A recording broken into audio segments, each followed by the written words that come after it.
దృశ్యం ఇంటి ఆవరణం, ఊరికి వెళ్లే హడావుడి, సరదా మాటలు. పాత్రలు: నారాయణ తండ్రి, మాధవ పెద్ద కొడుకు, కేశవ చిన్న కొడుకు, కన్నా మూడో కొడుకు, మనీషా మరియు ఇతర కుటుంబ సభ్యులు. నారాయణ కంగారుగా చేతులు నలుపుకుంటూ, ఏంట్రా ఇది? లగేజీ బ్యాగులు ఇన్ని సర్దుతున్నారు? మనం ఏమైనా పెళ్లికి వెళ్తున్నామా? గ్రామ దేవత దర్శనానికి వెళ్తున్నాం. మాధవ కార్ తాళాలు తిప్పుతూ, నాన్నా నువ్వేం కంగారు పడకు. నెల పూర్తయింది. నాకు డ్రైవింగ్ లైసెన్స్ కూడా టైంకి వచ్చేసింది. ఈసారి బస్సులో కాదు, మన కార్లోనే వెళ్దాం. కేశవ నవ్వుతూ అవును నాన్నా. ఒక్కడే వెళ్తే ప్రమాదం కాని, అందరం కలిసి వెళ్తున్నప్పుడు కార్లో వెళ్లడమే సేఫ్ కదా. మనీషా మెల్లిగా వచ్చి, సంకోచిస్తూ, మీకేమీ అభ్యంతరం లేకపోతే నేను కూడా మీతో పాటు రానా? నారాయణ మాధవ వైపు చూస్తూ, అవునురా, దీన్ని ఒక్కదాన్నే ఇక్కడ వదిలేయడం సేఫ్టీ కాదు. వాళ్ళ బావ బలవంతంగా తీసుకెళ్లాలని చూస్తున్నాడంట, మనతో పాటే తీసుకెళ్దాం. కన్నా లోపలి నుంచి పెద్ద లగేజీ బ్యాగ్ ఈడ్చుకుంటూ వస్తాడు. ఆగండాగండి, నా బ్యాగ్ పెట్టడం మర్చిపోయారేంటి?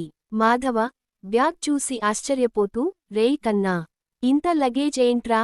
ఊరికి వెళ్తున్నావా లేక అక్కడే స్థిరపడిపోవడానికి వెళ్తున్నావా?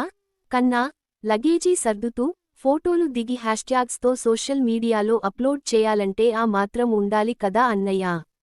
నారాయణ తల పట్టుకుంటూ, మీ ఉత్సాహం చూస్తుంటే ఏదో పిక్నిక్కి వెళ్తున్నట్టు ఉంది. ఆ ఊరి గతం గుర్తుంచుకోండి. సరే, ముందు నిమ్మకాయలు పెట్టి, కొబ్బరికాయ కొట్టి బయలుదేరదాం. దృశ్యం అడవి బాట, ఊహించని దాడి.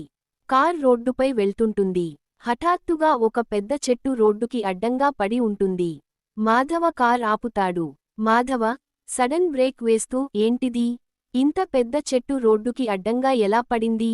కేశవ డోర్ తీస్తూ, అన్నయ్యా, నువ్వు లోపలే ఉండు.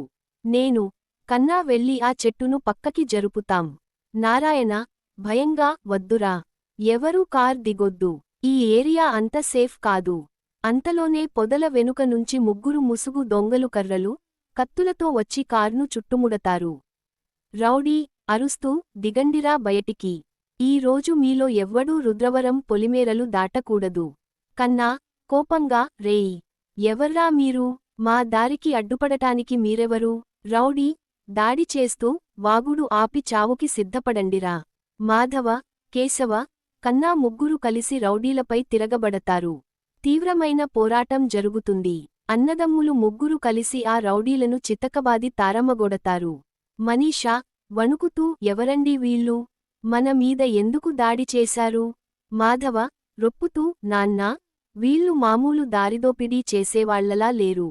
మనల్ని గుర్తుపట్టి కావాలనే దాడి చేసినట్టున్నారు. నారాయణ నిట్టూరుస్తూ, మనసులో, నేను దేనికైతే భయపడ్డానో అదే జరుగుతోంది. ఇన్నేళ్లైనా ఆ పగ చల్లారలేదు. దృశ్యం శత్రువుల స్థావరం, పగటిపూట పగ సాధింపు. పాత్రలు: విలన్ శత్రువు, దెబ్బలు తిన్న రౌడీలు. రౌడీ నెత్తురు తుచుకుంటూ, అన్నా, మమ్మల్ని క్షమించండి. అక్కడ ముసలోడు ఒక్కడే ఉంటాడనుకున్నాం, కాని వాడి కొడుకులు గట్టిగా తిరగబడ్డారు. విలన్ కోపంతో టేబుల్ మీద చెయ్యి గుద్ది, చేతకాని వెధవలారా, ఒక ముసలోడిని, వాడి కుటుంబాన్ని కూడా ఆపలేకపోయారా? రౌడీ అన్నా, వాడికి నలుగురు కొడుకులు ఉన్నారు. వాళ్ళు మా మామూలు దెబ్బలకి లొంగేలా లేరు. విలన్ కళ్లల్లో కోపంతో, నా చెల్లి జీవితాన్ని నాశనం చేసిన నారాయణ ఇన్నేళ్ల తర్వాత రుద్రవరం వస్తున్నాడు. రుద్రాంబికాదేవి సాక్షిగా వాడి రక్తం చిందించే వరకు నా చెల్లి ఆత్మకి శాంతి కలగదు. మరొకడు, కాని అన్నా, వాళ్లంతా కలిసి ఊర్లోకి వచ్చేస్తే? విలన్ వికటంగా నవ్వుతూ, రానివ్వు.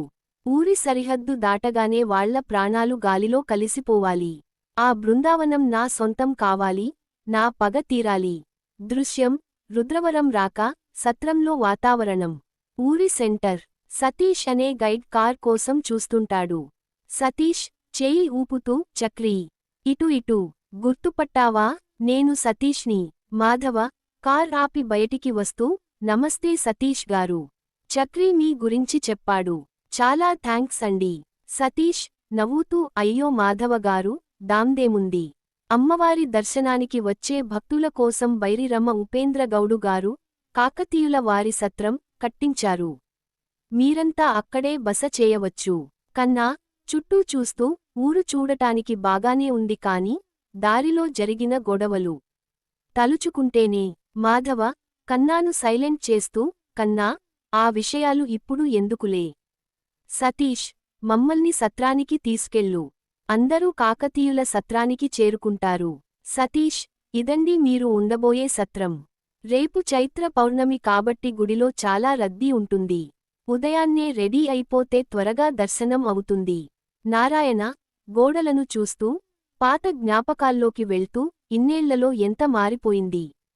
కాని ఈ నేల వాసన మాత్రం అలాగే ఉంది. అంతలోనే ఒక పరిచితమైన గొంతు వినిపిస్తుంది. అందరూ వెనక్కి తిరిగి చూస్తారు. గాయత్రి ఆశ్చర్యంగా బావా మీరేంటి ఇక్కడ. మాధవ ఆశ్చర్యపోతూ గాయత్రీ నువ్విక్కడ ఏం చేస్తున్నావ్. గాయత్రి బాధగా నేను మా అమ్మ మొక్కు తీర్చడానికి గుడికి వచ్చాను. మీరంతా వస్తున్నారని నాకు తెలియదు. నారాయణ ముందుకు వచ్చి గంభీరంగా విధి అందరినీ ఒకేచోట కలిపినప్పుడు దారులు అవే వెతుక్కుంటూ వస్తాయి. ఇక్కడికి ఒక్కొక్కరు ఒక్కో కారణంతో వచ్చారు. కొందరు దర్శనం కోసం, కొందరు రక్షణ కోసం, మరికొందరు పాత ఖాతాలు తీర్చుకోవడం కోసం. మాధవ తండ్రి భుజంపై చెయ్యి వేసి నాన్నా ఎలాంటి ప్రమాదం ఎదురైనా ఈ కొడుకులు నీకు అండగా ఉంటారు. నిన్ను ఏ ఒక్కడూ ఏమీ చేయలేడు. నారాయణ ముందుకు చూస్తూ